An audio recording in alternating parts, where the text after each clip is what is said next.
Nazdar. Tak vás všetkých zdravím. Takže dostala sa k nám táto vecička. Je to Ironhead, rok výroby 72, model myslím XLH, v stave, v akom viac menej vidíte, s tým, že nejaké veci k tomu máme, niečo sa bude musieť dokúpiť, trošku vám to ukážem, takto zblízka, čo tu máme. No, celkom pekné zadné plné koleso. Motorku som už viac menej troška očistil dopredu, takže vyzerá ďaleko lepšie, ako keď sme ju doviezli. Zaujímavý karburátor anglickej výroby, myslím, že SU to má označenie. Som zvedavý, ako to bude šlapať, čo to bude robiť. Motorka vraj pred rozobraním fungovala, tak snáď sa nám to podarí dať ju do akého takého stavu, s tým, že niekoľko rokov stála istý čas aj vonku, tak sa to trošku podpísalo. Je tu vidieť stopy hrdze, kade koleso už taktiež hrdzavé, niečo som očistil, ale je to dosť kotúč. Bude s tým hodne práce, ale máme na to celú zimu, možno aj viac. Uvidíme, ako nám to pôjde. No, čo by som s tým chcel spraviť? Keď sa na to pozerám, tak vidím, ten rám ide hore kopcom. Niekto tam dal nejaké aftermarkety alebo neviem aké okuláre. Vyzerá, že je tam zmenený uhol, je to podkopnuté. Dali tam dlhšiu vidlicu, ale motorka má zdvihnutý predok, takže s tým budem chcieť niečo spraviť. To znamená rozobrať, pozriem, čo sú to za vidlice a ak bude možné trubky skrátiť, buď v hornej časti alebo vo vnútri spodnej, sám ešte neviem, uvidím, keď to rozoberiem. Takže trošku predok posadiť dole, aby sa ten rám trošku zrovnal. Ďalej, motorka je to so štartérom, jediné, čo mi tu chýba, je kick štartér, takže cez túto dieru budeme dorábať. Vidíme tam blendu vzadu, v tej diere v primári dokúpime všetky veci potrebné k tomu, čo treba, dorobíme kickstarter a uvidíme, čo ďalej.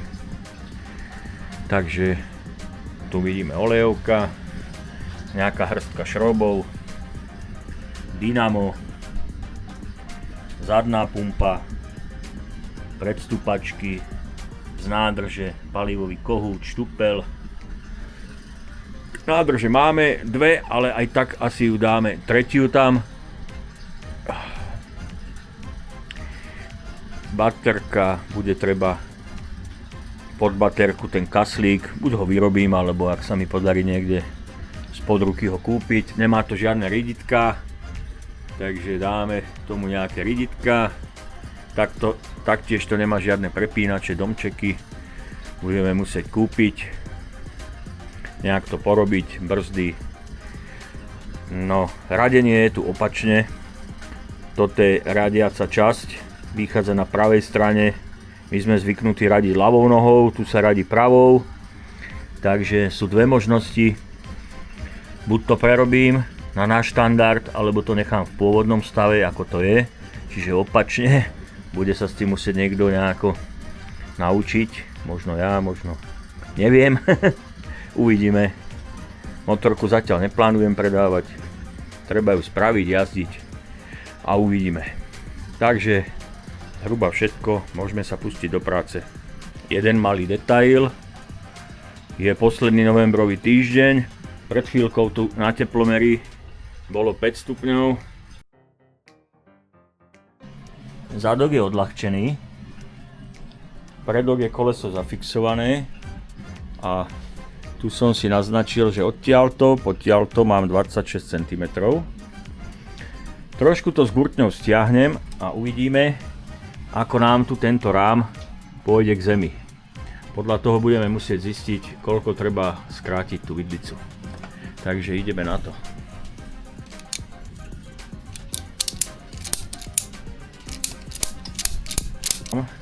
Ešte stále je dosť vysoko táto časť oproti tejto.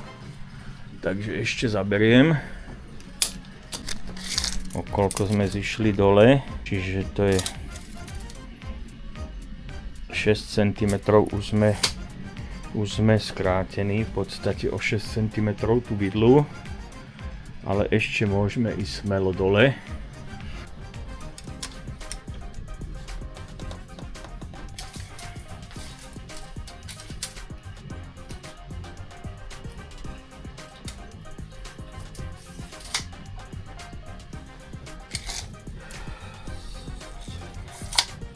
Sme tam, kde sme aj boli.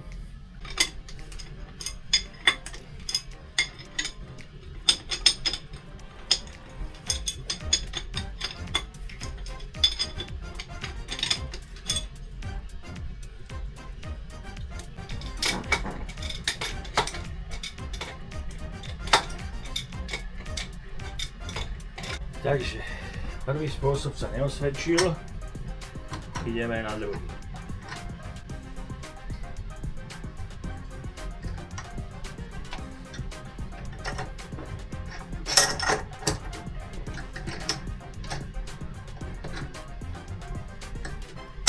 Už tam z toho olej teče.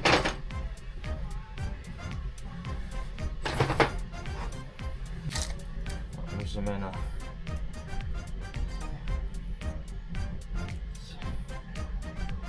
ešte púšťať by sme to mohli.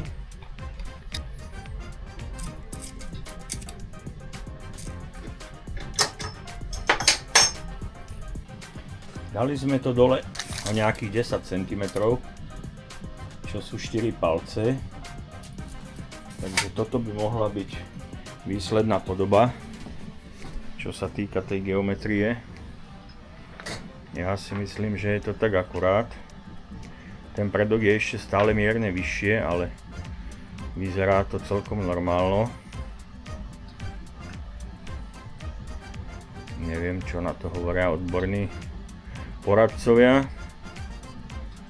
Snáď z toho, čo si bude. Dobre, takže ideme rozobrať vidlicu a uvidíme, čo nás tam čaká.